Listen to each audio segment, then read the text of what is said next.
The first Wednesday of every month, we spotlight a local nonprofit. It's called The Giving Project, doing well by doing good. And this month, we're featuring a highly successful nonprofit based here in Tucson that now has a worldwide reach.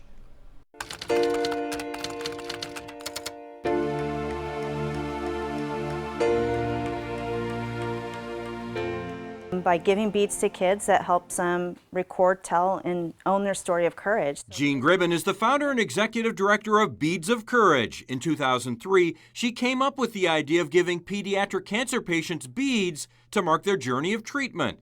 At the time, Gribben was working on her PhD in nursing at the University of Arizona. The average length of treatment for a child going through treatment for cancer can be anywhere from 2 to 3 years long. So you become very intimately involved with these kids and these families. She came up with the idea for giving these young patients beads after seeing how much kids enjoyed the activity at camp. And I thought, how can we recreate some of the things that kids can do at camp in the hospital setting where they're held hostage for days on end. Along with other nurses, she developed a color-coded chart to help the young patients visually show their courageous journey. White is for chemotherapy, red is for blood transfusion, and a yellow bead is for any time they are away from home. Gribben says the young patients all have the same reaction to their strands of beads. The beads just make me happy. And that's really powerful because happy is an emotion. It's an emotional response. So the fact that we can bring joy and happiness in the midst of something that's very serious and challenging is pretty powerful. The growth of Beads of Courage has also been powerful. It has expanded to a level Gribben could never have imagined 19 years ago. Annually, our organization distributes 14 million beads to kids in 400 children's hospitals in 9 countries. That's a lot of beads. And you know, we're based here in Tucson grown and loved, now making a global impact.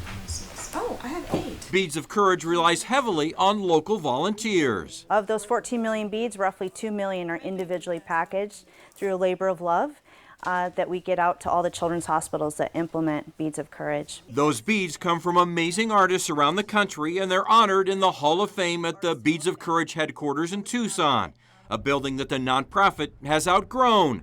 A capital campaign is underway to purchase a larger building for the Beads of Courage International headquarters.